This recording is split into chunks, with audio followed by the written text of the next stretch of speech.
There is something happening right now that most people are not connecting to their bank accounts, and it is costing them more money than they realize. The tensions involving Iran, the threats to oil supply routes, the sanctions, the instability in the region, all of it is quietly pushing prices higher in ways that touch your everyday life, whether you follow international news or not. Energy costs go up, shipping gets more expensive, food prices climb, and suddenly your paycheck feels like it is doing less and less. Even though nothing about your life technically changed, that is the part that frustrates people the most. You did not cause this. You did not vote for it, but you are absolutely paying for it. And here is the thing: when external pressure like this hits your finances, the habits you already have get magnified. The small leaks in your budget that were easy to ignore when things were stable suddenly become serious problems when everything around you costs more. So, if you are already doing a few of the wrong things with your money, a geopolitical event like this does not just hurt you a little, it can genuinely set you back. That is exactly what this video is about.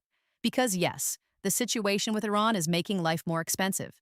But these 10 habits are making it even worse for you personally, and if you can cut even a few of them out, you will feel the difference fast. Let us start with the first one, and it is probably the most common: filling up your tank without thinking about it. When oil supply gets disrupted or even threatened, fuel prices respond almost immediately. The market does not wait for anything to actually happen. It reacts to the possibility. So, if you're the kind of person who drives everywhere, takes long routes, runs single item errands, or just never thinks about combining trips, you are burning through money at a rate that is going to hurt you badly right now. This is the moment to become intentional about your driving. Batch your errands. Use apps that track cheaper fuel nearby. Even reducing one unnecessary trip a day adds up quickly when prices are elevated. The second habit is buying food without a plan. When energy costs go up, food production and transportation costs follow, and those costs get passed directly to you at the grocery store. If you are walking in without a list, buying on impulse, or throwing things in the cart without checking what you already have at home, you are overspending in an environment that is already squeezing you. Meal planning is not glamorous, but it is one of the most effective financial tools you have right now. It cuts waste, reduces unnecessary purchases, and gives you control in an area where external forces are trying to take it away. Third is relying too heavily on delivery apps. This habit was already expensive before any of this. Now, it is genuinely irresponsible if you are doing it multiple times a week. You are paying for the food, the packaging, the delivery fee, the service fee, the tip, and sometimes a surge charge, all at a time when restaurants themselves are raising prices because their own costs went up. Every time you open one of those apps out of convenience, you are voluntarily paying a premium on top of a premium. Cook at home more. It sounds simple because it is. Simple works right now. The fourth habit is ignoring your utility bills. Heating, cooling, electricity. All of it is connected to energy markets, and energy markets are not calm right now. People who are passive about their utility usage are going to feel this in ways that people who are intentional will not. Turn things off. Adjust your thermostat by just a couple of degrees. Unplug devices that are drawing power without being used. These are not dramatic changes, but they are real ones. And in a period where energy prices can spike without much warning, being the person who already reduced their consumption means you absorb less of the shock. Fifth, and this one stings for a lot of people, is carrying high-interest credit card debt. When economic instability increases, interest rates often respond. And if you are sitting on a balance that is already accruing interest every month, you are on a treadmill that is speeding up. The money you are paying in interest every month is money that could be protecting you right now. It is not building anything. It is not saving you anything. It is just gone. If you have multiple balances, focus your energy on the highest interest one first.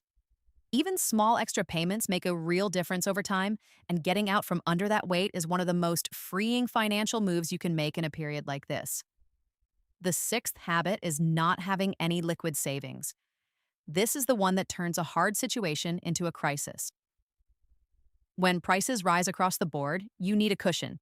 You need the ability to absorb an unexpected car repair or a higher than expected heating bill without reaching for a credit card or a loan. But if you have been putting off building an emergency fund because things seemed fine, this is the moment where that decision becomes very real. Even starting with something small, a few $100s that you do not touch, is better than nothing. Build the habit now. The goal is to never be in a position where rising prices force you into debt just to cover normal life. 7 is letting subscriptions run on autopilot. Most people have no idea how many subscriptions they are actually paying for right now. Streaming services, apps, memberships, trial periods that never got canceled. They are all sitting there pulling money out of your account every month without you noticing. In a tight economic environment, that passive spending is a problem. Go through your bank statements and cancel anything you have not actively used in the last 30 days. Be ruthless about it. You can always resubscribe when things feel easier. Right now, every dollar counts more than it did before. The 8th habit is upgrading things that still work. When times are comfortable, buying a new phone, a new laptop, or a new appliance because you want the upgrade feels fine. Right now, it is a mistake. If what you have is functional, keep it. The cost of electronics, appliances, and goods that travel through global supply chains is going up, and the pressure on those supply chains is not going away anytime soon. Delay the upgrade. Use what you have, redirect that money toward things that actually protect your financial position. A 9 is not negotiating your recurring bills. Your internet bill, your insurance, your phone plan.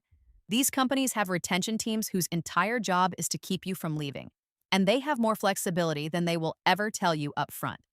A single phone call asking for a better rate or even threatening to cancel can save you real money every month. Most people never do this because it feels awkward or they assume it will not work. It works more often than you think. In a period where your expenses are rising due to forces completely outside your control, finding savings in areas where you do have control is one of the smartest things you can do. And the 10th habit is thinking about all of this as temporary. That is the mindset trap that keeps people from making real changes. It is easy to say prices will come down, and things will stabilize, and I will adjust my habits when things get back to normal. But waiting for normal is expensive. The people who adapt now are the ones who build financial resilience regardless of what happens next. Whether prices ease up in 3 months or stay elevated for 2 years, the habits you build right now will protect you either way. Tightening your spending, cutting your waste, reducing your debt, and building your savings are not emergency moves. They are the foundation of someone who does not get knocked sideways every time the world gets complicated. Here is the bigger picture. You cannot control what happens in the Middle East. You cannot control energy markets or shipping routes or what happens to global oil supply. What you can control is exactly what we just talked about. Your driving habits, your grocery habits, your delivery app habits, your utility usage, your debt, your savings, your subscriptions, your upgrades, your willingness to negotiate, and your mindset about all of it. That is 10 real concrete places where your decisions matter more than the headlines do. The world is going to keep being unpredictable. That is not going to change. What can change is how prepared you are when it gets that way. Start with one of these, then another. Small moves repeated consistently are how people actually build financial stability. Not through one big dramatic decision, but through dozens of quiet ones made in moments exactly like this one. If this gave you something useful, subscribe so you do not miss what comes next. There is a lot more on this channel about making smarter money decisions in a world that is not making it easy.